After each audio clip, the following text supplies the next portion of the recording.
Ассаляму алейкум, хайрлы шамлар, добрый вечер. В эфире телеканала АТР вы смотрите информационно-аналитическую программу «Бугунь». В студии для вас работаю я, Гульсум Халилова. Следующие 3 часа в этой студии с гостями, которые подключатся к нам в эфир, мы обсудим основные события сегодняшнего дня. Эфир наш начнем с журналиста Романа Спиридонова, который с нами сейчас на прямой связи из Ньюзрума и готов рассказать о новостях, которые планирует сегодня рассказывать в вечерних выпусках «Заман». Рома, привет, мы слушаем тебя. Да. Можно танцевать? Да. Нет, еще. Да, Гульсум, я приветствую тебя. Мы сегодня будем говорить о таких событиях, которые произошли на полуострове и событиях, связанных с оккупированным полуостровом. Оккупационный Верховный суд Крыма не удовлетворил апелляцию адвоката политзаключенного Александра Сизикова на его принудительную психиатрическую экспертизу. В Севастопольскую психиатрическую больницу незрячего инвалида первой группы оккупационные силовики отправили 14 октября, несмотря на протесты задержанного и его защитников. Правозащитники это уже назвали карательной психиатрией, но сегодня оккупационный Верховный суд Крыма только установил дату, когда Сизикова отпустят из этой больницы, 14 ноября этого года.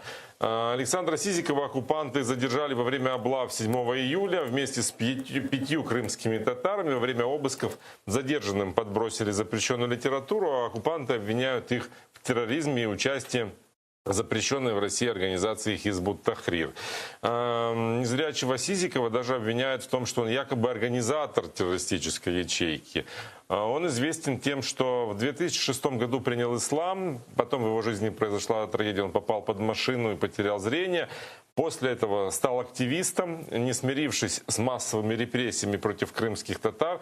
В апреле 2019 он вышел на одиночный пикет в поддержку Эдема Смаилова. Это еще один политзаключенный, председатель религиозной общины Топчакой, фигуранта второй бахчисарайской группы по так называемому делу о терроризме. И второй раз на одиночный пикет он вышел в мае этого года в Бахчисарай с плакатом «Освободите Эдема Смаилова, он мой помощник». Дело в том, что Эдем Смаилов как раз был соседом Сизикова и ухаживал за ним.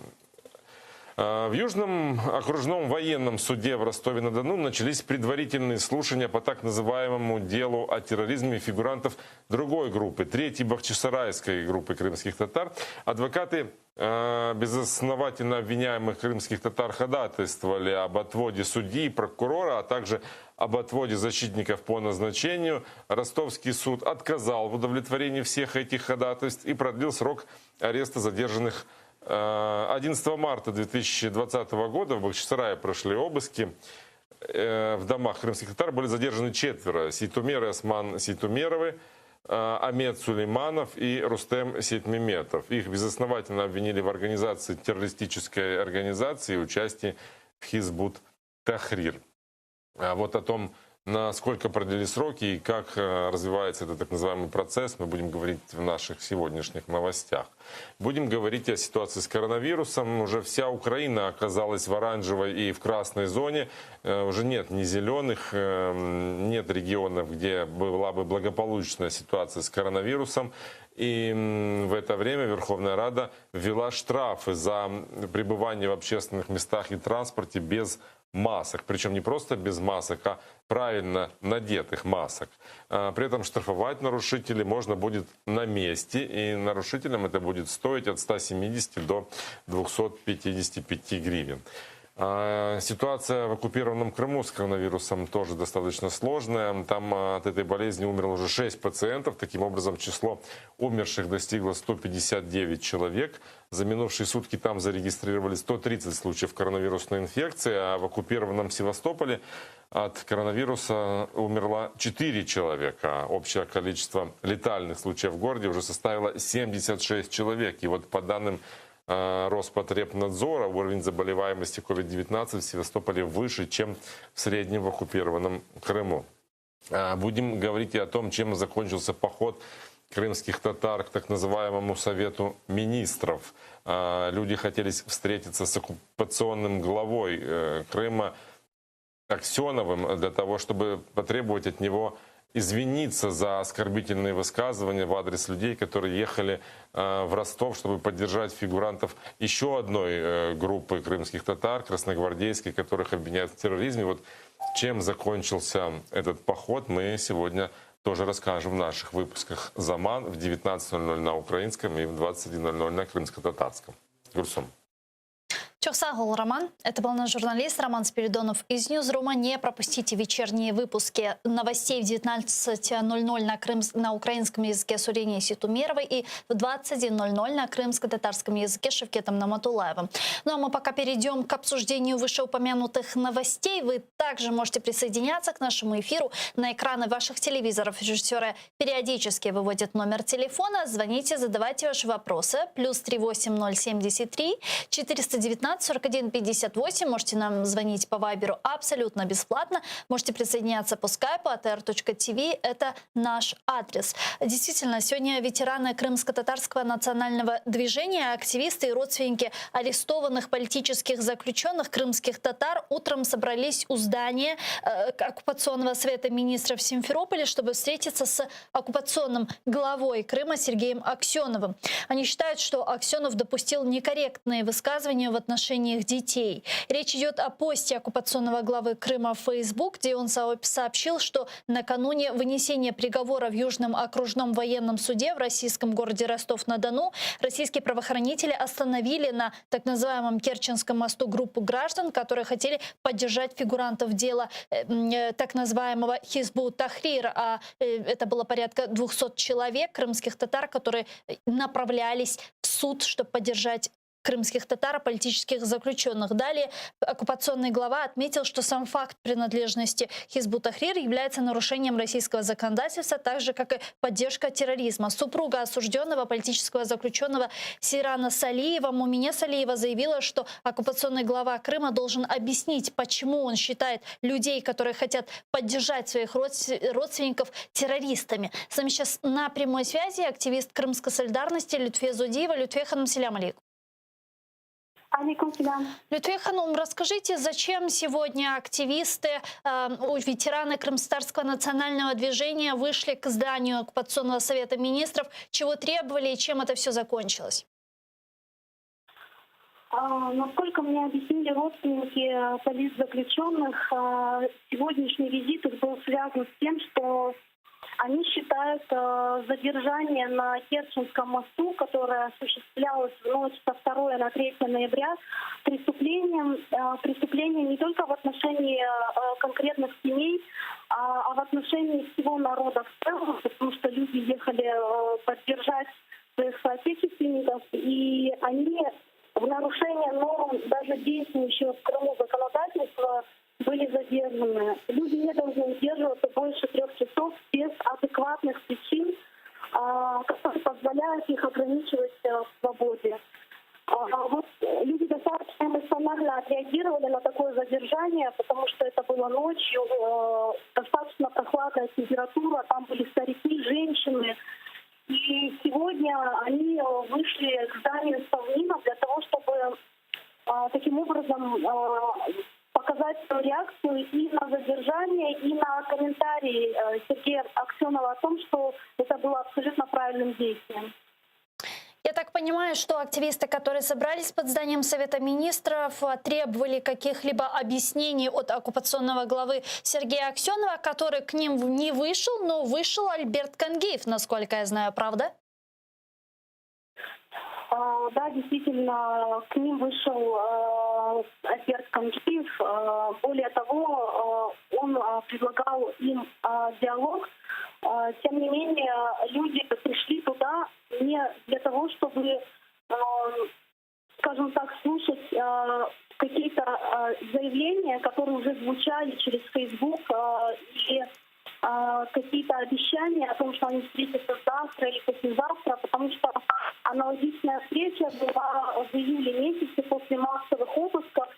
И тогда точно так же людям пообещали, что если они сейчас разойдутся, то через 2-3 дня с ними встретятся, и эта ситуация будет каким-то образом исчерпана. На самом деле ничего этого не произошло. И люди понимают, что никакого диалога не будет, потому что когда приходят с обысками в дома крымских татар в 5 часов утра, никто не... Когда останавливают на Керченском мосту, и ведут себя с людьми так, словно они какие-то бесправные существа, никто не ищет диалога. И в данном случае люди прекрасно понимают, что образом успокоить людей, на самом деле просто делали все для того, чтобы люди разошлись. Çok sağ olun, Лютфе Ханум, Лютфе Зудеева, активист Крымской солидарности, была с нами на прямой связи. Теши Курлер. К нашему эфиру подключается политолог-международник Петр Олещук. Пане Петро, вітаю вас. Доброго вечера. Доброго вечера. Пане Петро, вот пока весь мир находится в предвкушении результатов выборов в Соединенных Штатах Америки, мы видим, как на территории временно оккупированного Крыма продолжаются репрессии. Совсем недавно вынесли снова ужасные сроки политическим заключенным, крымским татарам от 12 до 17 лет лишения свободы ни за что. Ужасные былинные сроки. Что мы можем делать с этим? Ви знаєте, знову ж таки, я не думаю, що в цій ситуації я можу запропонувати якийсь абсолютно досконалий механізм іншого способу, аніж як звертатися до партнерів, до міжнародного співтовариства, до країн, які вступали раніше партнерами України у вирішенні аналогічних питань, ми не можемо. Тому що, на жаль, ми не можемо, наприклад, провести якусь спецоперацію на території Криму, яка би дозволила цих людей звільнити. Тому інших шляхів, аніж переговорний процес, у нас не залишається. Хоча ми всі з вами прекрасно розуміємо, що переговорний процес він буде означати, що Росія буде висувати якісь зворотні вимоги. І це їх стандартна терористична стратегія.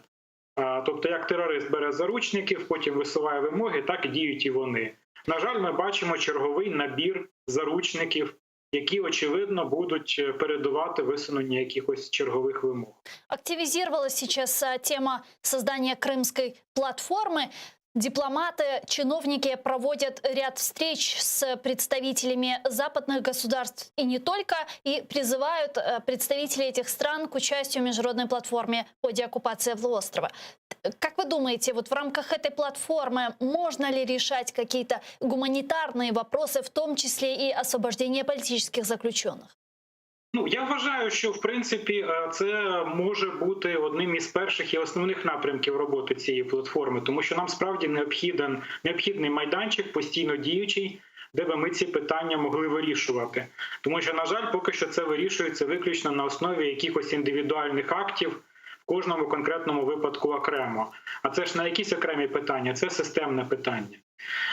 Наприклад, вчора в своєму інтерв'ю на телебаченні очільник президентського офісу пан Єрмак, він згадував про платформу деокупації, і він, зокрема, там говорив про те, що очікує залучення туди якомога більшої кількості країн, в тому числі і тих країн, які вже раніше брали участь в переговорах щодо кримського питання, та сама Туреччина, очевидно, країни Європи. Всіх їх ми так або інакше повинні залучати в цій ситуації до переговорів, якщо ми хочемо, щоб переговорний процес був корисний.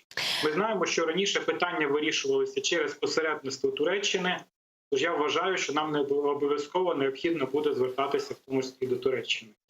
Проблематика экологических последствий оккупации Крыма будет в фокусе внимания новой международной площадки по деоккупации Крыма, Крымская платформа. Об этом сообщили сегодня в Министерстве иностранных дел Украины в Международный день по предупреждению эксплуатации окружающей среды во времена войны и вооруженных конфликтов. Вот что там сказали. Уже 7-й рік триває збройна агресія Росії на Донбасі і тимчасова окупація Криму. Тому ми тримаємо це питання на порядку денному міжнародних організацій, а також закликаємо держави до практичної реалізації положень міжнародних норм у цій сфері. Также посол Великобритании в Украине Мелинда Симмонс встретилась в Херсоне с крымско-татарскими активистами и переселенцами из Крыма, чтобы узнать о влиянии незаконной оккупации на жизнь людей. Она призвала Российскую Федерацию в очередной раз прекратить репрессии в аннексированном полуострове и вернуть Крым Украине. Серед порушень – розлучення сімей, примус громадян України до отримання громадянства Росії або загроза депортації з рідної землі, а також порушення прав людини, такі як політично мотивовані затримання і переслідування етнічних і релігійних груп, зокрема кримських татар.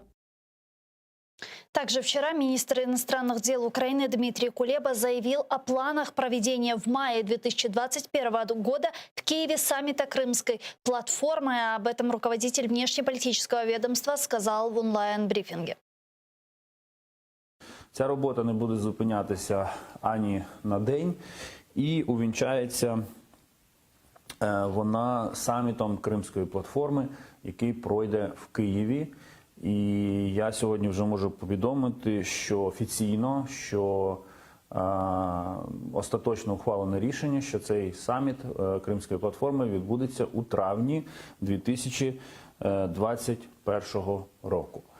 Дуже сильно сподіваємося, що на той момент ситуація з пандемією стабілізується, і ми матимемо нагоду провести успішний саміт у столиці України. Пане Петро, уже в мае следующего года наше внешнеполитическое ведомство планирует провести Крымский саммит в Киеве. Пригласить лидеров крупных держав и не только, и даже в Министерстве иностранных дел говорили о готовности пригласить туда Российскую Федерацию. Я убеждена, что страны-участницы этой платформы выскажут снова обеспокоенность, поддержат нас в вопросе нашей территориальной целостности. Но как вы думаете, вот эта вот поддержка, она все же будет перерастать в какую-то практическую? Ну, практично, справді, питань дуже багато, які необхідно вирішувати. Я думаю, що в будь-якому випадку нам спочатку треба буде висувати реалістичні цілі. Тобто я не думаю, що, знаєте, нам треба одразу нагнітати, що от буквально в травні Росія Крим залишить. Треба ставити реалістичні цілі. Які?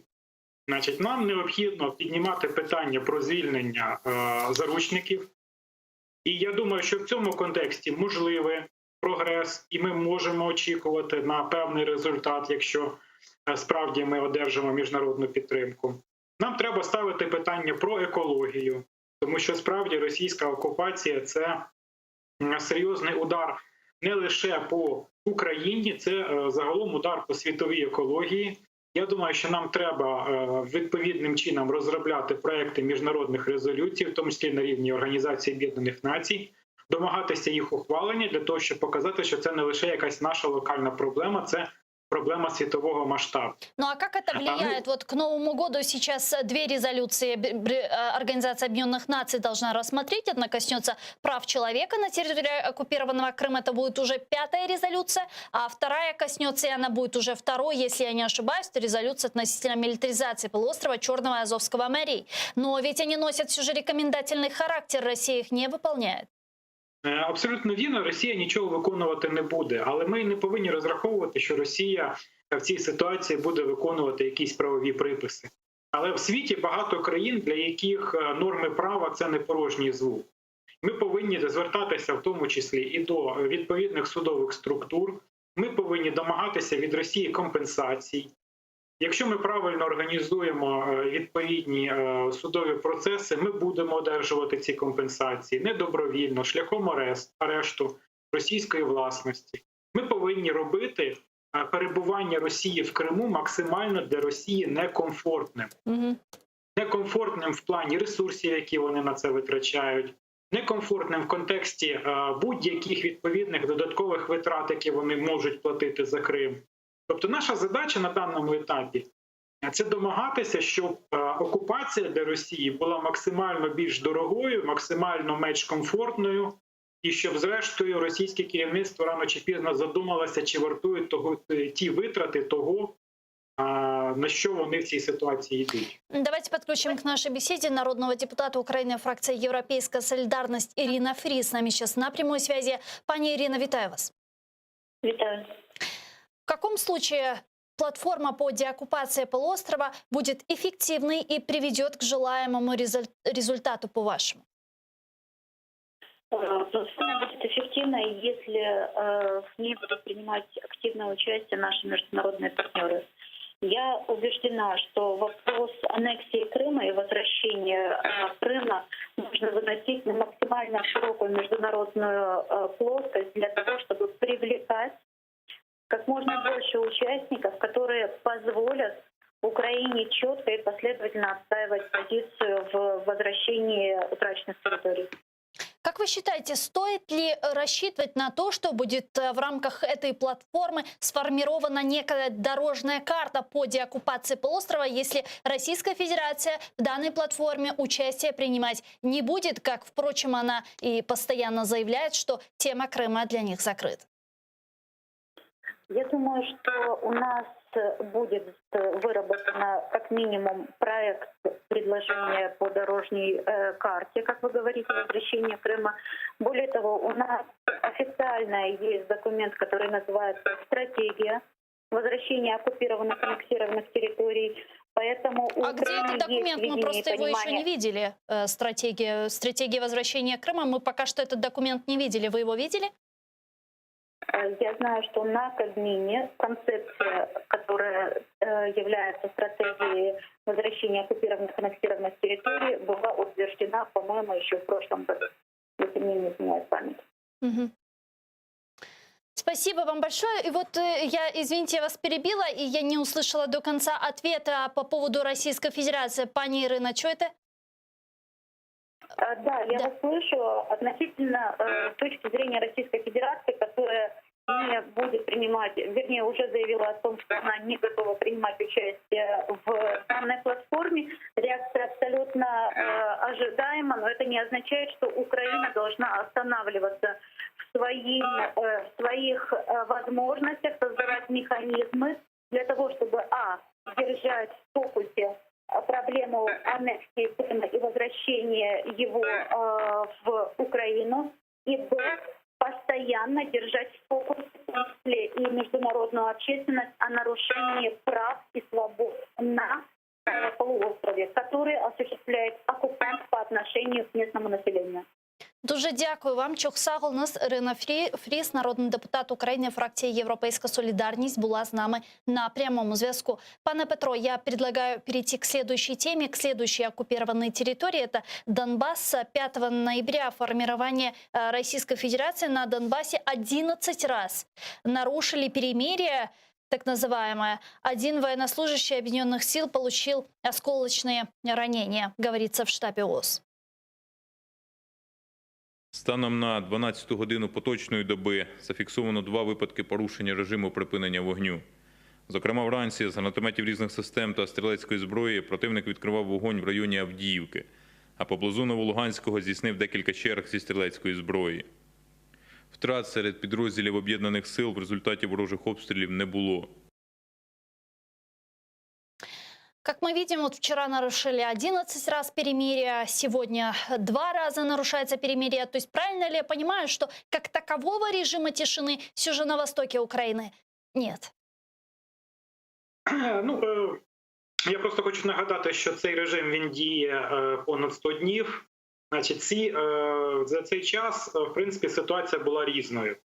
Справді, були, як правило, певні порушення режиму тиші, але здебільшого порушення були шляхом неприцільних провокацій. Хоча було декілька періодів активізації обстрілів, причому активізації в контексті саме прицільних обстрілів з метою завдання відповідних втрат українській стороні. Цікаво, що останній період цієї самої ескалації припав якраз на період чергової політичної кризи в Києві.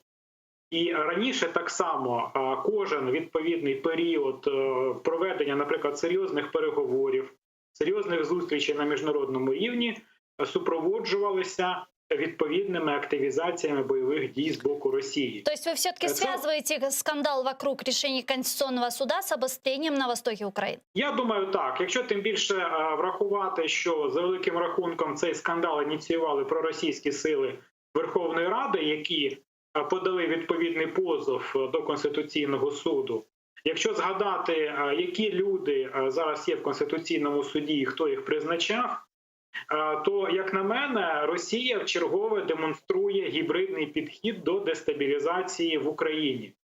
Вони завжди подібним чином діяли, і в цій ситуації вони так само використовують свій основний метод тиску. А основний метод тиску – це або військові дії, або загрози військових дій, що вони так само широко використовують.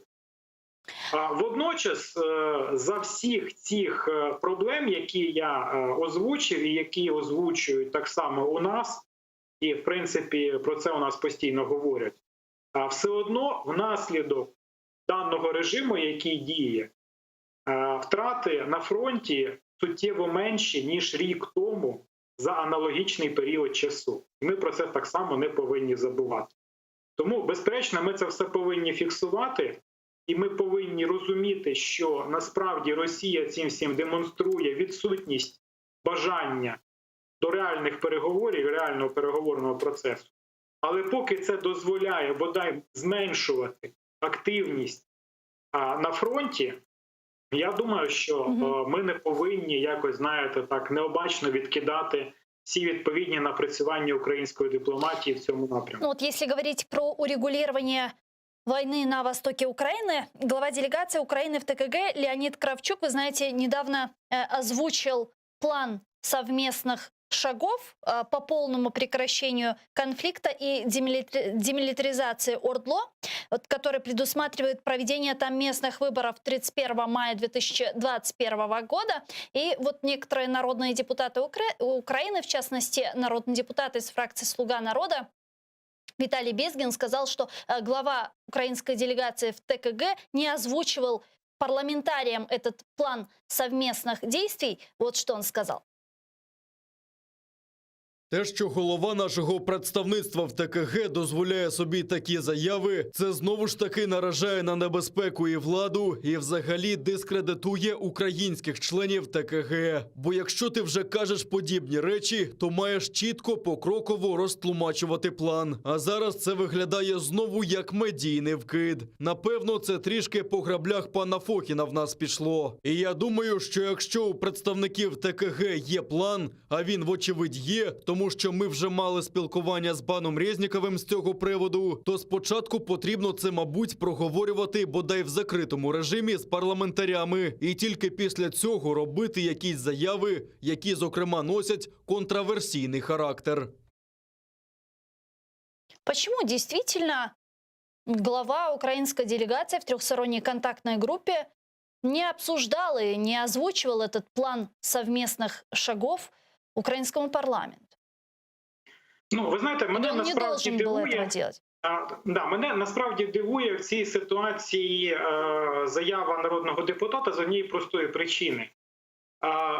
Я вивчав багато документів, які стосувалися проєктів врегулювання конфлікту на Донбасі. І я вам хочу сказати, що оцей так званий план Кравчука, він абсолютно ні в чому не відходить від того, що записано в Мінських домовленостях і було відповідним чином закріплено в законі України про особливий порядок самоврядування в окремих районах Донецької і Луганської області, ухвалений кілька років тому. Єдине, що в Мінських домовленостях залишалися двозначності щодо порядку, коли мають відбуватися вибори, а коли Україна повинна взяти під контроль кордон, і коли має бути проведена демілітаризація цих територій. Ну, Украина настаивала на безпековой частине, а Российская Федерация постоянно говорит о сначала выполнении политической части Минских соглашений. Я вам навіть хочу сказати, чому вони так казали, тому що ця двозначність зафіксована ще у Мінських домовленостях, де написано, що починається взяття під контроль кордону в день проведення виборів, а завершується після остаточного політичного врегулювання. Ця двозначність, вона відкривала можливості для численних маніпуляцій, зокрема з боку Росії. А вот тут уточняющий вопрос. В Минских соглашениях прописано это положение вообще, что должно произойти в первую очередь? Безпекова частина чи політична? Или это не прописано? Бачите, воно там не прописано чітко. Я ж кажу, що там уже в других Мінських домовленостях зафіксовано, що має відбуватися паралельно взяття під контроль України кордону, виведення військ і проведення там виборів. Тому кожна із сторін, вона тлумачила цей порядок по-своєму. І, в принципі, план, озвучений Кравчуком, він відображає саме традиційну українську позицію, яка була зафіксована ще під час минулого президентства Петра Порошенка. Ця позиція полягає в тому, що спершу контроль над кордоном і виведення іноземних військ, а потім вибори. І в цій ситуації, чесно кажучи, я якихось контроверсійних моментів не бачу з точки зору України. Єдина проблема, що це може одразу відкинути Росія. І я це все прекрасно розумію, що Росія навряд чи на подібний алгоритм погодиться. Давайте підключимо к нашій бесіді Ігоря Сіміволоса, директора Центру близькосхідних досліджень. Він зараз з нами на прямому зв'язку. Пане Ігоре, вітаю вас. Доброго вечера. Добрый вечер. Вот как вам план совместных шагов от украинской делегации в ТКГ по Минску? Вот эти сроки 31 мая 2021 года, марта, то есть, простите, они реалистичные? Я б солідаризувався з позицією Константина Єлісєєва, який нещодавно висловився, що ми маємо справу з так званим миротворчим спамом. Тобто, по великому рахунку, ці пропозиції абсолютно нереалістичні, і вони скоріше спрямовані на те, щоб підтримувати певний рівень розмов про і не давати, демонструвати якусь ініціативу. Власне, про це вже було заявлено українською стороною, що власне ми хочемо, що Україна хоче перехопити ініціативу, виходячи з такою пропозицією, але вона абсолютно, враховуючи всі обставини, і ковід, і економічні, і політичні обставини, практично реалізувати її неможливо. Пане Петро, как вы считаете, вот почему бы не поставить реалистичные тогда сроки? Почему они так сжаты? Это такая политическая целесообразность или что? Я не знаю, звідки ці конкретно терміни взялися, чому саме ці терміни, а не якісь інші. Тим більше, що, в принципі, будь-які попередні спроби фіксувати якісь терміни, вони нічим особливо не завершувалися. Ми знаємо, що якісь терміни фіксувалися, починаючи від перших мінських домовленостей, і вони поки що навіть і близько не відповідали реальності. Можливо, фіксація термінів – це спроба надати цій, знову ж таки, пропозиції вигляду чогось реального, а не абстрактного. Можливо. Але я, знову ж таки, оригінальної мотивації не знаю. Пане Игоре, а если вот вообще говорить про проведение выборов в ОРДЛО, даже после установления украинского контроля над украино-российской границей, мы же понимаем, что там люди на протяжении оккупации подвергались пророссийской пропаганде. Вот сейчас говорят про проведение выборов на этой территории. До этого говорили про какой-то переходной период. То вообще насколько правильно сразу там через полгода, через год проводить выборы на такой территории?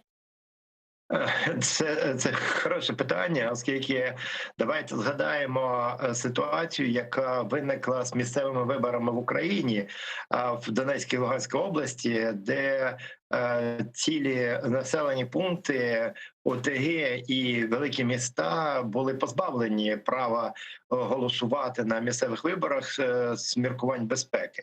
Враховуючи ці обставини, як можна уявити собі, що найближчим часом можна провести вибори на окупованій території, враховуючи навіть цю елементарну річ, як безпеку. Тобто, і я вже мовчу про, власне, те, про що ви згадували, це про вплив російської пропаганди, про дуже складні процеси, травми, через яку пройшли ці території. І я не уявляю собі, що можна швидко і провести ефективні вибори, які будуть відповідати українським законам, з участю українських партій, з спостерігачами і тому подібне. Тобто, власне, це, крім цього іншого, неможливість досягти там виводу військ, відновлення кордону і тому подібне. Тобто це все разом робить весь цей план дуже-дуже нереалістичним. Дуже дякуємо, пане Ігоре. Ігор Семіволос був з нами на прямому зв'язку, директор Центру близькосхідних досліджень. Я вот хочу следующую цитату Леонида Кравчука привести. Вот он заявил, что украинская сторона хотела бы, чтобы следующая встреча лидеров государств нормандского формата состоялась уже до конца 2020 года. Давайте послушаем его цитату.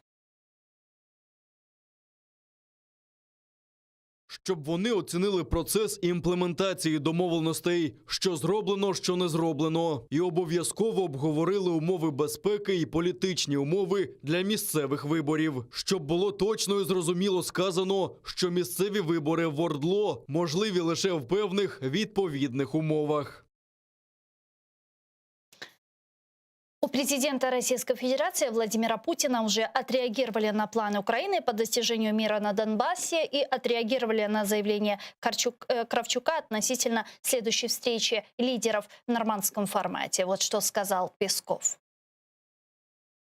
Зустріч нормандської четвірки заради самої зустрічі безглузда. Результатом має стати як мінімум підведення підсумків виконання Мінська-2.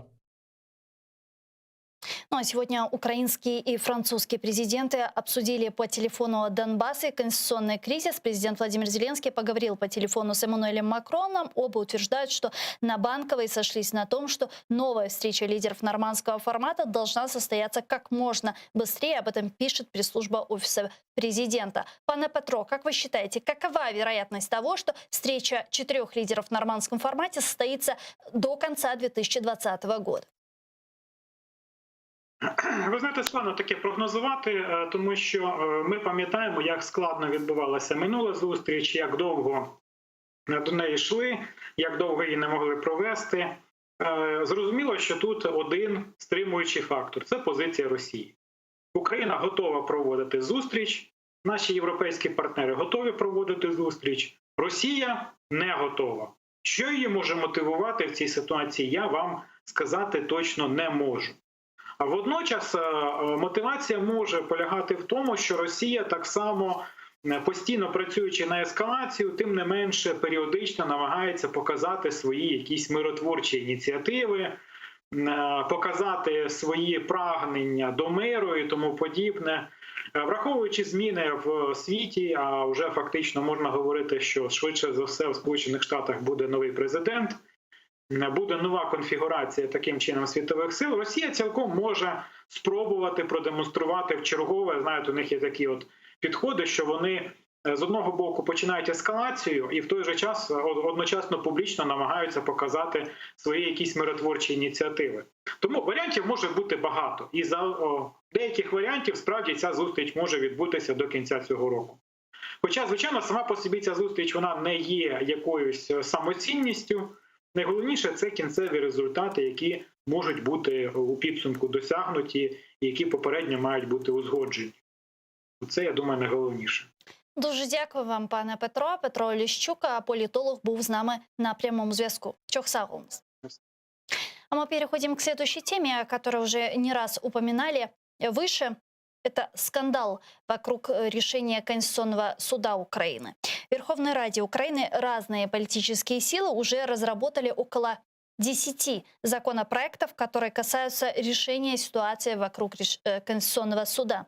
Об этом в комментарии украинским СМИ рассказала заместитель председателя комитета по вопросам антикоррупционной политики Олена Мошенець, народный депутат Украины від фракции «Слуга народу». Вот что она сказала. Є законопроекти, що відновлюють норми щодо особливостей е-декларування та відповідальності за декларування недостовірної інформації. Є законопроекти Сергія Іонушаса, Ольги Совгирі від «Слуги народу» щодо порядку розгляду справ та кворуму для прийняття рішень КСУ, Галини Янченко щодо фінансування. Сергій Власенко від «Батьківщини» пропонує декілька законодавчих ініціатив щодо змін декларування окремих категорій. У «Голосі» та «Європейської солідарності» свої напрацювання, і це окрім ключового президентського законопроекту та запропонованої йому альтернативи спікера. Близько 10 різних законодавчих ініціатив так чи інакше вирішують проблему навколо КСУ. Сегодня Верховная Рада Украины не смогла заполнить 2 из 3 свободных вакансий в Конституционном суде. На назначение судей не хватило голосов в парламенте. К нашей беседе сейчас присоединяется народный депутат Украины 8-го скликання Олена Сотник. Вітаю вас. Доброго дня. Доброго вечера. Как вы считаете, почему возник сегодня такой конституционный правовой кризис? Кто стоит за решением Конституционного суда України? Ну, насправді це не конституційно-правова криза виникла, це ніщо інше, як боротьба політичних різних фігур за використанням Конституційного суду України, який абсолютно усвідомлено прийняв участь у цій боротьбі. Хто стоїть за цим? Ну, перш за все, дуже просто це визначити. Давайте подивимося, хто подавав відповідне конституційне подання, і нам стане ясно, що опозиційний блок – це фактичний і ключовий бенефіціар, і ідеолог всього того, що виникло. Чи не усвідомлювали судді, коли приймали це рішення, що вони роблять? Та, звичайно, усвідомлювали. По-перше, це чи не єдине конституційне рішення Конституційного суду, яке абсолютно не носить правового обґрунтування. Тобто навіть ті спроби на 22 сторінках привести якісь загальні принципи щодо незалежності суддів і так далі, насправді вони нічого спільного з тим обґрунтуванням правовим, яке, як правило, кладеться в основу будь-якого рішення Конституційного суду, немає. Це означає, що судді з самого початку розуміли, що вони роблять. Тут змішалося дуже багато інтересів. Ми ж з вами розуміємо, що уникнути відповідальності за корупційні злочини, ну, в цій країні, я не знаю, скільки тисяч людей насправді хотіло б, особливо ті, що займають посади. Тепер ще згадаємо декілька ключових мерів, які на даному етапі претендують поновити свою позицію, тобто переобратися мерами. Ну, хоча б той самий мер Труханова, по якому є теж питання антикорупційних органів. От давайте подивимося, він зараз перед самим другим туром фактично уникає будь-якої відповідальності за можливі корупційні правопорушення. І, в принципі, так от, якщо піти по нашим посадовцям, то таких бенефіціарів, хто отримав якби плюс і зиск від цього, дуже багато. Але ключова історія в тому, що 4 судді, які приймали це рішення, в тому числі впливали на кворум, впливали на більшість, хто за це рішення в президії Конституційного суду голосував, вони особисто мають конфлікт інтересів. І за правилами Конституційного суду вони б мали взяти самовідвід і сказати, що вони взагалі не можуть приймати участь у розгляді цього питання, бо по ним НАЗК, наприклад, те саме веде і вело, точніше, на той момент перевірки, і у них вже були претензії до цих суддів з приводу порушення антикорупційного законодавства. І тепер ключова історія. Це історія, яка виникла зараз в парламенті. От ви тільки що перерахували велику кількість законодавчих ініціатив, які є в парламенті. Як мінімум 10 зараз є в парламенті. Це правда. Кожна з них там націлена на різні речі. В ідеалі, щоб мало б зараз відбутися та ж сама, наприклад, Верховна Рада і Офіс Президента, я вважаю, могли б консолідувати зусилля і з всього цього створити один законопроект, і не плодити там десятки. І дійсно подати навіть від того ж президента міг би бути поданий законопроект адекватний, за який би проголосувала Верховна Рада. Але я хочу звернути увагу на 2 законопроекти. Бо вони для нас з політичної точки зору мають ключову, насправді, ознаку або сигнал про наявність політичної кризи. Це законопроект президента, який, очевидно, був написаний кимось для того, щоб цей законопроект ні за яких обставин не могли прийняти в Верховній Раді, раз. І друге, щоб ніхто з міжнародних партнерів, зокрема ті, хто підтримував антикорупційні реформи, публічно не зміг би підтримати президента в цій ініціативі. Президента хто-то підставив? Я вважаю, що так. Хто? Причому, що це ж нам невідомо, хто написав законопроект. Це знає лише президент. І от тут президент має сам собі задати питання, кому це потрібно і для чого його в такий спосіб підставили. І другий момент – це законопроект Разумкова. Тобто людини, яка прийшла разом зі «Слугою народу», який став спікером завдяки фракції «Слуга народу» і політичній силі «Слуга народу», тобто фактично самому президенту Зеленському. І отут фактично в той же день, коли вносить президент законопроект, Разумков також вносить свій законопроект, в якому дуже цікавий склад підписантів. Абсолютно різні фракції, в тому числі підписанти, які були в прямому протистоянні до президента Зеленського. І очікувано, напевно, що президент від цієї ситуації не дуже щасливий. Тобто, може бути вот некое противостояние між спікером і президентом?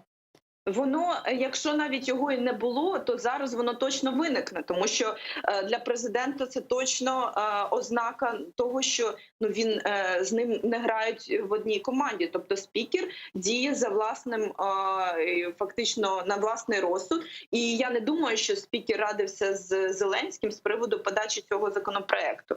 Очевидно, що це в результаті виникне певний розкол фракції «Слуга народу». Він і так був, якби ми розуміємо, що є група Коломойського, яка в принципі давно розхитувала ситуацію. Але зараз є, очевидно, група людей, які підтримують Разумкова, які є достатньо серйозними його союзниками в «Слузі народу». Але є ті, хто підтримують президента. Ось ми отримуємо ще розкол в розколі. Тогда напрашивается вопрос, возможно ли, что коалиция распадется из монобольшинства и президента распустит парламент?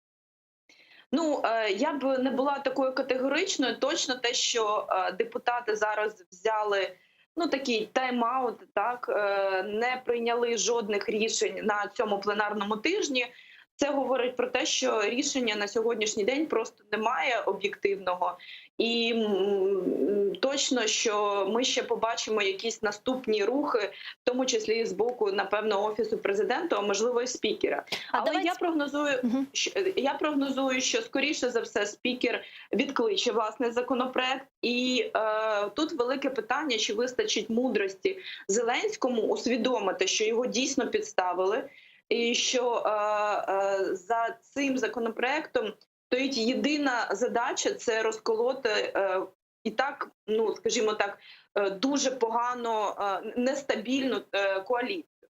Тому перше, що я б, звичайно, прогнозувала, це те, що найближчим часом мають відбутися якісь реакції з боку самого президента.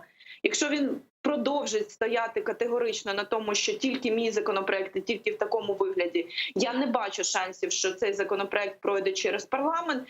І далі відбудеться дуже серйозна криза, тому що якщо зараз ми бачимо, Євросоюз видав достатньо таку спокійну заяву.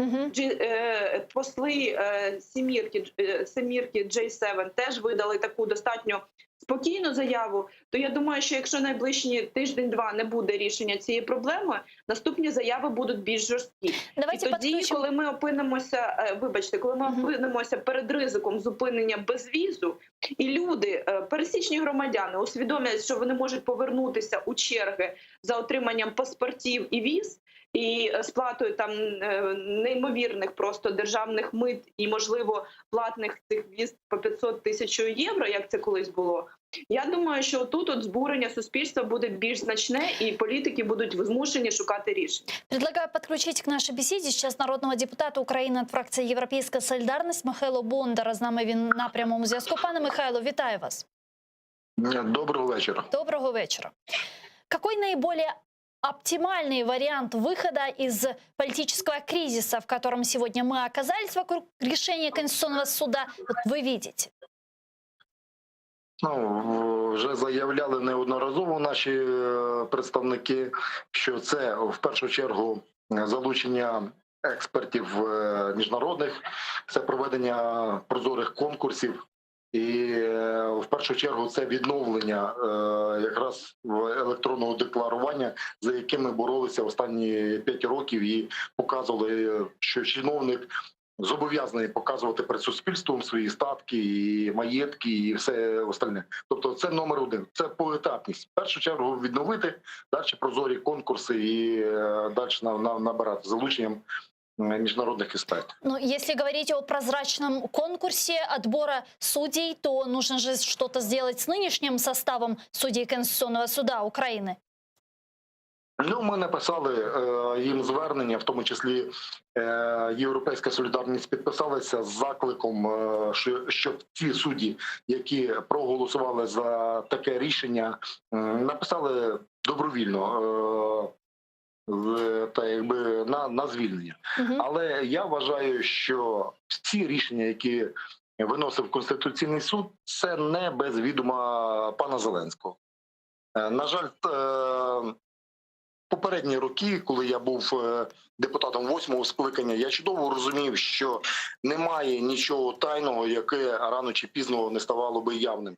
І коли ми буквально через пару днів бачимо проект рішення Конституційного суду по, наприклад, питанню землі, тобто воно вспливає. Я не думаю, що таке саме рішення по питанню електронних декларацій і НАЗК, і НАБУ не вспливали до того. Тому я не вірю тому, що пан Зеленський цього не знав. І я головне, що хочу сказати, пана Зеленського підставляють не тільки зараз Конституційним судом. Його підставили ще 1,5 року, майже вже 2 буде назад, коли йому запропонували балотуватися на президента України, коли людина без досвіду вирішила управляти такою великою, потужною державою. Оце його тоді підставили. І після цього понеслося. Людина виходить на брифінг в якості судді, звинувачує добровольців, патріотів, що вони вбили Шеремету без суду, без слідства. Він звинувачує і пробує узурпувати владу там з Конституційним судом і так далі, тому подібне. Тому, кажу, його підставили ще за багато місяців і років назад. И еще вот в Верховной Раде Украины сейчас есть как минимум 10 законопроектов, которые предлагают народные депутаты Украины для урегулирования скандала вокруг решения Конституционного суда Украины. Вот какой законопроект готов поддержать Европейская солидарность? Дивіться, по законах, які зараз запропоновані, ми дискутуємо, ми знаходимо оптимальний варіант, дійсно, щоб він був державницький, цей варіант, щоб не розвалив судову реформу, щоб він не розвалив оці 3 гілки влади, виконавчу, законодавчу, судову.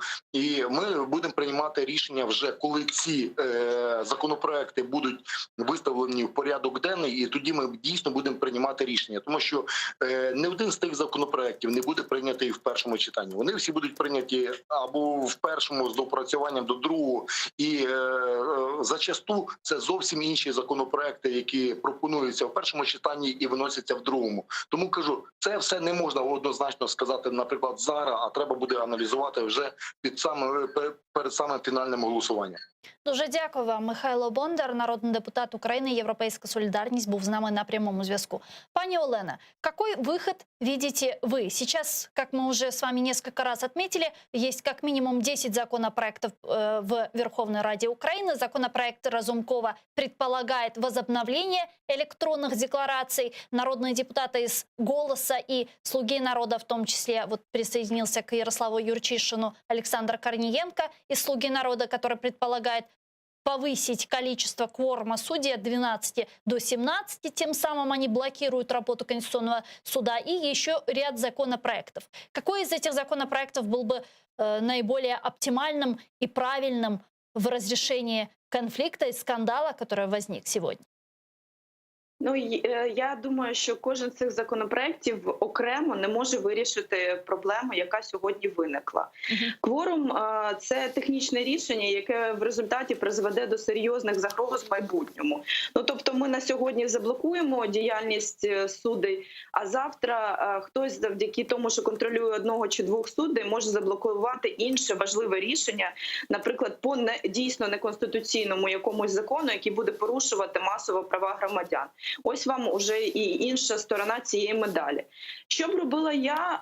Ну, по-перше, я розумію, що судова система і Конституційний суд в судовій системі має окреме значення, вона потребує серйозного перегляду. Тобто не один же Конституційний суд є проблема. У нас є проблема усюди. Що сьогодні треба зробити? По-перше, у президента є можливість і підстави запустити реформу Конституційного суду. Це і більш прозорі критерії відбору, це однозначний перевірка однозначна на доброчесність. І, звичайно, що це незалежна комісія, яка б могла обирати цих суддів на кшталт, як було по антикорупційному суду. І окреме питання – це деполітизація призначення суддів. Я розумію, що для цього доведеться в тому числі переглядати Конституцію, але є дуже багато питань не тільки по Конституційному суду, тому чому б цього нарешті не зробити? Це перше. Друге, ніхто не заважає дійсно повернути в тому ж вигляді, в якому було декларування для всіх чиновників, для суддів просто виписати декларування за участі суддівського самоврядування, але не віддаючи їм контроль за цим. І третє питання – це Вища кваліфікаційна комісія суддів і Вища рада юстиції, які на сьогодні, Вища рада правосуддя, які на сьогоднішній день явно працюють з порушенням законодавства. Їх терміново треба змінювати, і тоді в цьому комплексі можна буде вирішити всю проблему. Дуже дякую вам, пані Олена. Олена Сотник, народний депутат України 8-го скликання, була з нами на прямому зв'язку. Чохсаулмс. Мы переходим к следующей теме, к выборам в Соединенных Штатах Америки. Кандидат от Демократической партии Джозеф Байден побеждает действующего президента Дональда Трампа в Джорджии, что делает почти гарантированной его победу на выборах 46-го президента Соединенных Штатов Америки. Джорджия – один из ключевых штатов, где имя победителя было трудно спрогнозировать до последнего. Вот в течение более 2 суток в штате лидировал Дональд Трамп. Однако вот эти подсчеты базировались на голосовании тех, кто физически проходил на участке. Однако Байден начал резко сокращать отрыв, когда избирательная комиссия перешла к подсчету бюллетеней, поступивших по почте, поскольку почтовое голосование значительно популярнее среди избирателей Джозефа Байдена. В 2020 году из-за пандемии количество почтовых голосов было особенно высоким, как известно. Вот в пятницу утром, то есть сегодня, Байден вышел на 1-е место в Джорджии. Кандидат от Демократической партии также побеждает действующего президента в ключевом для выигрыша выборов президента штата Пенсильвания. Байден сейчас лидирует в Пенсильвании. Он опережает Трампа на 5587 голосов, это 49,4 против 49,3, сообщает CNN. Сейчас, по последним данным Associated Press, Байден набирает 264 голосов выборщиков, а Трамп 214. Напомню, для победы тому или иному кандидату нужно набрать 270 голосов выборщиков. С нами сейчас на прямой связи Ігор Тишкевич, експерт Українського інституту майбутнього. Пане Ігоре, вітаю вас. Добрый вечер. Добрый вечер. Вот следите ли вы за выборами президента в Соединенных Штатах Америки? Остается ли для вас какая-то интрига или же все-таки уже результаты ясны? Ну, смотрите, с точки зрения именно распределения голосов выборщиков, если смотреть как сейчас, то результаты более-менее ясны. То есть по голосам выборщиков, скорее всего, побеждает Байден. Однако есть несколько очень важных «но». Первое «но» — это подсчет как раз-таки голосов, которые приходят по почте, и претензии Трампа в отношении того, что эти голоса считаются, во-первых, долго, во-вторых, по крайней мере, я видел заявление о том, что в некоторых случаях учитываются в том числе бюллетени, где смазана дата отправления. То есть это одна из причин с возмущением Трампа. То есть, соответственно, может быть, что он будет требовать либо пересчета голосов, либо, в принципе, неучтения, либо отказа в подсчете части бюллетеней, которые там либо пришли позже, либо имеют определенные вопросы по дате отправки. Поэтому... То есть эта кампания еще надолго может затянуться вперед? Ну, не то, что надолго, но недельки на 2 теоретически она может затянуться. Потому что такие, скажем так, решения, как по избирательной кампании пересчет либо нет, Верховный суд принимает достаточно быстро. Верховный суд по, скажем так, политическим своим предпочтениям он все-таки ближе к Трампу. Поэтому вопрос пересчета — это не вопрос установки окончательных результатов, поэтому такое решение вполне может быть принято. Вот американские средства массовой информации дают очень интересную социологию, и вот одна из них показывает, что 35% американцев считают, что последующие 5 лет Америка может испытать и узнать вот всю трагедию Второй гражданской войны. Насколько это реально? Но Вторая гражданская война вряд ли. Но если говорить о, назовем так, расколе общества по предпочтениям, политическим предпочтениям, именно такой остроты политической борьбы не было уже достаточно давно.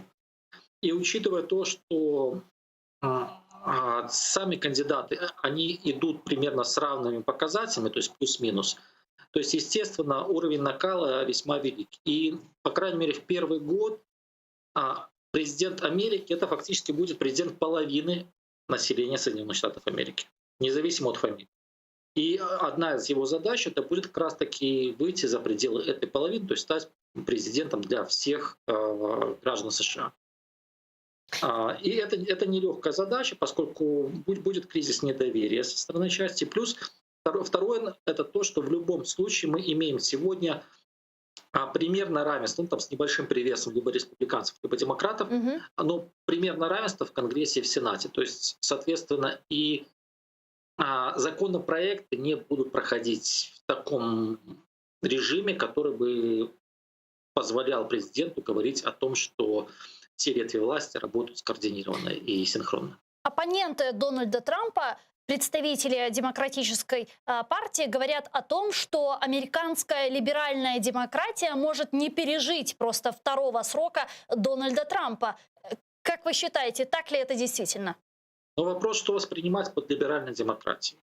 Потому что я просто советую тем, кто смотрел и следит за американскими выборами, посмотреть разбивку не по штатам, а по округам. То есть фактически за Трампа, причем зачастую с большим перевесом, даже в так называемых синих штатах, проголосовала одноэтажная Америка, то есть жители небольших населенных пунктов и пригородов. За Байдена в массе своей это жители мегаполисов и мигранты.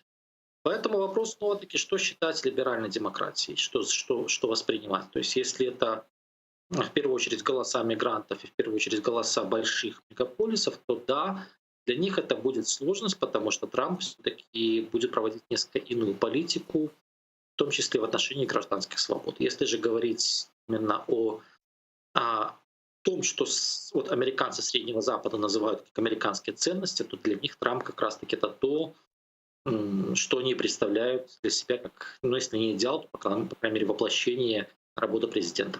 А как насчет внешней политики? Вот не будем далеко уходить, даже если взять нас, Украину. Кто из кандидатов в президенты США для Украины лучше и хуже для России? Никто.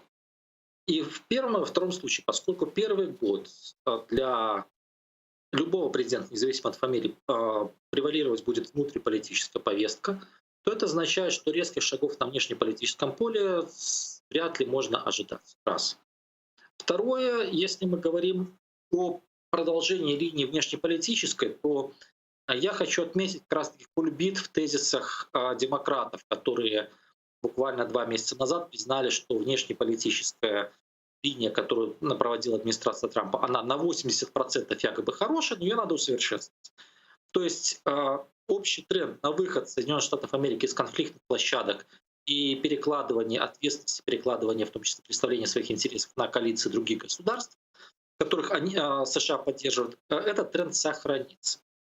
Учитывая, что Украина, увы, не является страной, которая входит в топ-10 приоритетов, а скорее сегодня она пока токсична, то как для Трампа, так и для Байдена активизация излишнего украинского вопроса, она тоже токсична. С другой стороны, отход от поддержки Украины также невозможен, снова-таки по причине токсичности Украины, восприятия американских элит. Исходя из этого, как минимум, мы гарантированно имеем тот же самый уровень поддержки с небольшим возрастающим трендом. Что касается резких шагов, то, по крайней мере, первый год новой администрации, я очень сомневаюсь, что это будут. Но вот сторонники Дональда Трампа считают, что несправедливо Дональда Трампа обвинят в некоторых симпатиях Российской Федерации, симпатиях к Владимиру Путину, потому что при Трампе Украине были предоставлены джавелины, при Трампе было усилено санкционное давление на Российскую Федерацию, в том числе и в вопросе нашей территориальной целостности, но при этом всем мы видим, как американские разведывательные агентства, в том числе и ФБР, показывают данные, вот, по которым мы видим, что Российская Федерация тем или иным способом пыталась вмешаться в выборы США на стороне Дональда Трампа. Как тогда это объяснить? Ну, давайте так. Если говорить даже о санкционном давлении, то санкционное давление США — это не из-за Украины и не в интересах Украины. Санкционное давление США, в отличие от других государств либо коалиций, в интересах Соединенных Штатов Америки. Если мы говорим о санкциях против Российской Федерации, то у США против России на сегодня действует 18 пакетов санкций, из которых Украина в том или ином виде фигурирует только в двух. Еще раз, 2 и 18. Это небольшая разница, даже просто с точки зрения арифметики. И США, они традиционно, начиная уже с 2009 года, они вытесняют Россию из нескольких технологических направлений, как ракетостроение, как, скажем так, новые материалы и так далее. Для того, чтобы, среди прочего, усилить свой переговорный потенциал при обсуждении контуров будущей, скажем так, мировой системы. США не ставят перед собой задачу распада либо развала Российской Федерации, потому что они видят определенный функционал России. Для США важно, чтобы Россия стала более сговорчивой, чтобы она вошла, скажем так, в новом формате в создаваемую систему. Для России теоретически продержаться несколько лет и снова-таки вернуться к формату обсуждения традиционной, привычной для нее зон влияния и так далее, да, это приятно, это привычно. И российская политика на это и направлена. То есть Россия делает все, чтобы продержаться до 2024-2025 годов с дальнейшим выходом на нормализацию, выходом из-под санкций. Поэтому трек Трампа для России теоретически понятен. Вот. И исходя из этого, почему бы нет? Изменится ли что-то при Жозефе Байдене, если он пройдет? Нет, американские интересы остаются теми же самыми. Спасибо большое. Это треугольник Россия, Китай, Иран, точнее четырехугольник Россия, Китай, Иран, Индия, который неизменный. Дуже дякую вам, пане Ігоре. Ігор Тишкевич, експерт Українського інституту майбутнього, був з нами на прямому зв'язку. Чохсаголнс. А мы переходим к следующей теме, к Нагорному Карабаху. Там продолжаются бои между Арменией и Азербайджаном за Нагорный Карабах. Армения потерпела поражение в битве за центральный район Карабаха. Ночью 5 ноября подразделения азербайджанской пехоты перерезали ключевую магистраль Лачин-Шуши и добились стратегического успеха. Выход на трассу разрывает армянскую оборону в Карабахе надвое. Об этом пишет журналист, военный эксперт Юрий Бутусов. Президент Азербайджана Ильхам Алиев тем временем обвинил главу Российского министерства иностранных дел Сергея Лаврова о несоблюдении нейтральной позиции при оценке карабахского конфликта. Об этом он заявил в интервью испанской газете, опубликованной сегодня. Давайте его послушаем. Щиро кажучи, я шкодую, що високопоставлені офіційні особи країн, які повинні бути нейтральними, діяти на підставі наданого їм ОБСЄ мандата, користуються цими непідтвердженими чутками. Це по-перше. По-друге, у нас немає ніяких найманців. Я говорив про це неодноразово. У нас є армія, що складається зі 100 тисяч бійців. І якщо ми оголосимо повну мобілізацію, то зможемо зібрати в рази більше. Але на відміну від Вірменії, ми цього не робимо. Немає жодного доказу того, що на нашому боці воює який-небудь іноземний боєць.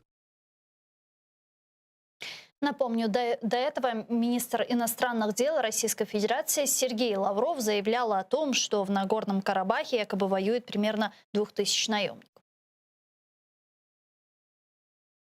Нас, звичайно, турбує інтернаціоналізація нагірно-карабахського конфлікту і залучення бойовиків з Близького Сходу. Ми неодноразово закликали зовнішніх гравців використовувати свої можливості для припинення перекидання найманців, чисельність яких в зоні конфлікту, за наявними даними, вже наближається до 2000.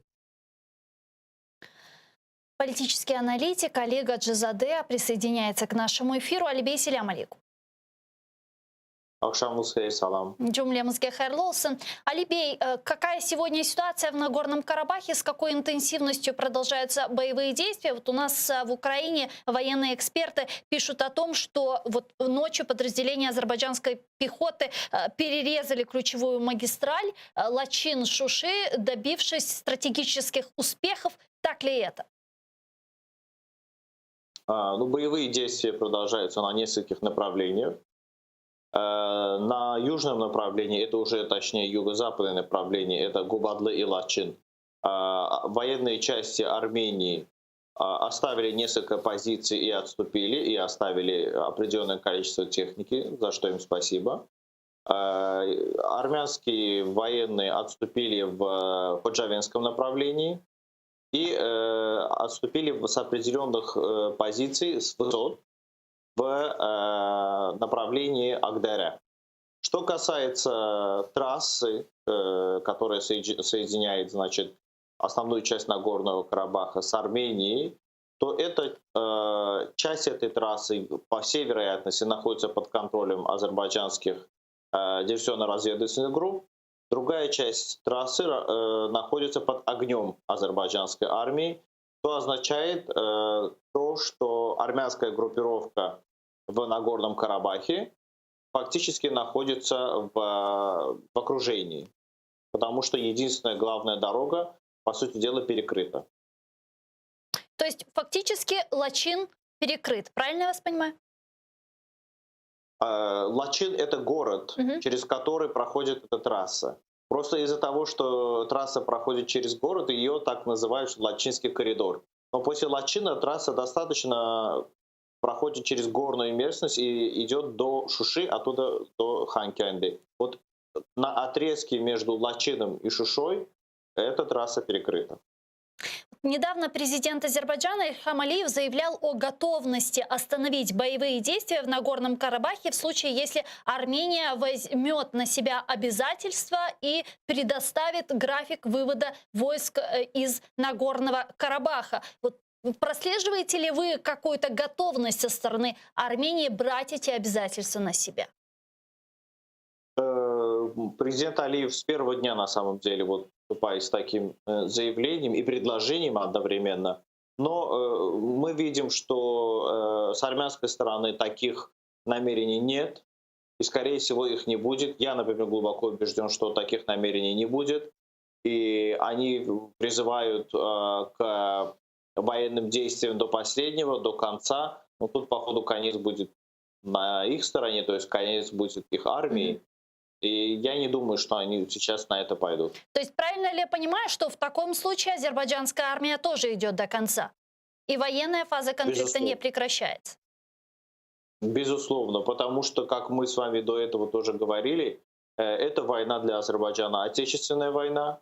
Азербайджан воюет за свои территории, за свою территориальную целостность, за свой суверенитет в том числе.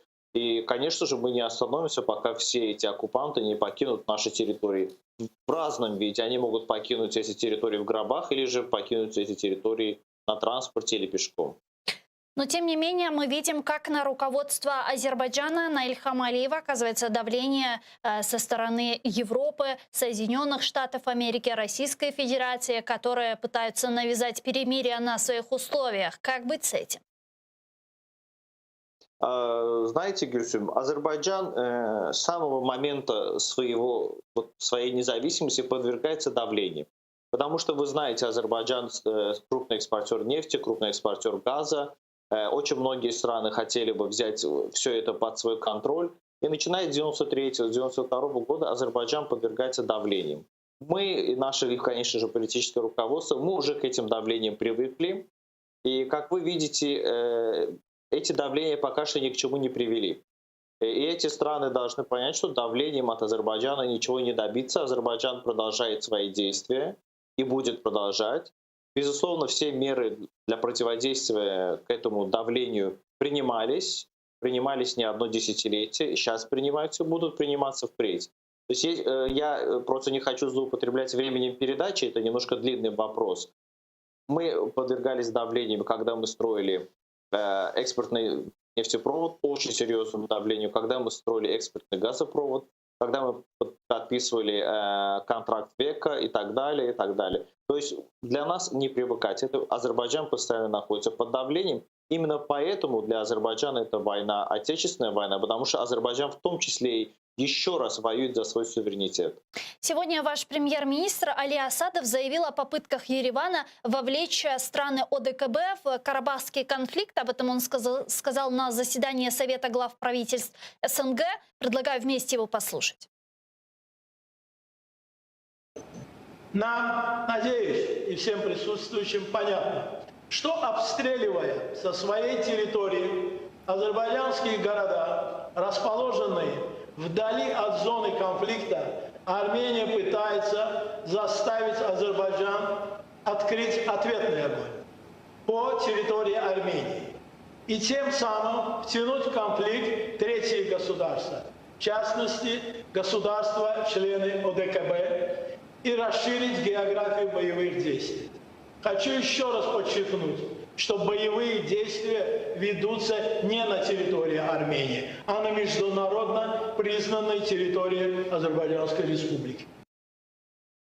Мы понимаем, что страны-сопредседатели Минской группы ОБСЕ не сохранили нейтралитет.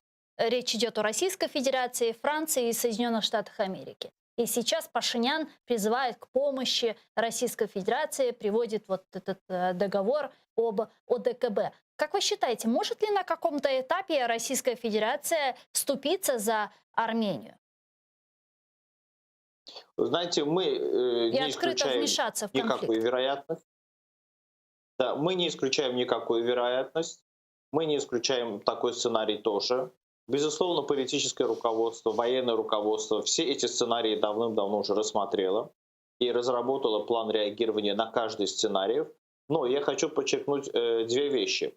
Первое, несмотря на все давление и так далее, президент России в самом почти начале конфликта заявил, что военные действия идут не на территории Армении. Соответственно, обязательства России в рамках ОДКБ перед Арменией на это не распространяются. И буквально недавно премьер-министр Пашинян обратился к Путину с письмом. Мы с вами эту тему, кажется, обсуждали по поводу предоставления помощи Армении, по поводу начала консультаций. Но очень интересно, на письмо премьера ответил не Путин, который был направлен на Путину, а ответил российский МИД. И они еще раз подтвердили свои обязательства перед Арменией, но эти обязательства, как они говорят, не распространяются на Карабах. Если совсем упростить этот вопрос, вмешательство извне, любое вмешательство, без разницы тут, вмешательство с Россией, вмешательство с Францией и так далее, будет автоматически означать военные действия с Азербайджаном. Поверьте мне, в регионе никто не хочет воевать с Азербайджаном, особенно после того, что продемонстрировала азербайджанская армия, и особенно после того, когда региону и миру стало понятно, что Азербайджан не один все-таки. Ну и ко всему прочему, действительно, есть ли риск, что вот война между Арменией и Азербайджаном может перерасти в региональный конфликт с вовлечением туда крупных держав, таких как Российская Федерация и Турецкая Республика, которая выражает свою однозначную поддержку Азербайджана? Да. Я думаю, это уже будет не региональный конфликт, а фактически Третья мировая. И поэтому из Армении вряд ли кто-то будет идти на Третью мировую. Вот эксперты Минской группы ОБСЕ предлагают формат 2+2 как переговорный. Речь идет об Армении, Азербайджане, Турции и Российской Федерации. Вот руководство Азербайджана рассматривает такой формат переговорного процесса, учитывая, что в минском формате, вот как мы уже с вами отметили, нейтралитет страны не сохранили. Для нас, поверьте мне, приемлем любой вариант, который приведет к решению конфликта. Как мы знаем, минский формат к решению конфликта не привел, он привел только к замораживанию конфликта. Если этот формат приведет к решению конфликта, Азербайджан готов на это. Азербайджан готов, даже если там будут Филиппины и Малайзия, если это приведет к решению конфликта. Но мы должны понимать, что в Армении есть очень большая серьезная оппозиция. Когда я имею в виду оппозицию, я не имею в виду политическая оппозиция, я имею в виду и оппозицию, и истеблишмент Армении, они все еще хотят вернуться на исходные позиции, они все еще хотят захватить те земли, которые они оккупировали долгие годы, и после того имитировать какие-то переговоры. То есть никаких сдвигов позиции армянской стороны нету. Они по-прежнему требуют независимость для Нагорного Карабаха, либо присоединение к Армении. В таких условиях о каких переговорах тут может идти речь? Чоксагул Алибей, политический аналитик из Азербайджана Али Гаджизаде был с нами на прямой связи. Тешекурлер. Ну а я с вами вынуждена попрощаться ненадолго. Мы прерываемся буквально на 5 минут, а далее эфир информационно-аналитической программы «Бугунь». Мы продолжим уже на крымско-татарском языке. К нам подключится заместитель председателя Меджлиса крымско-татарского народа Ильме Умеров Коршкенч.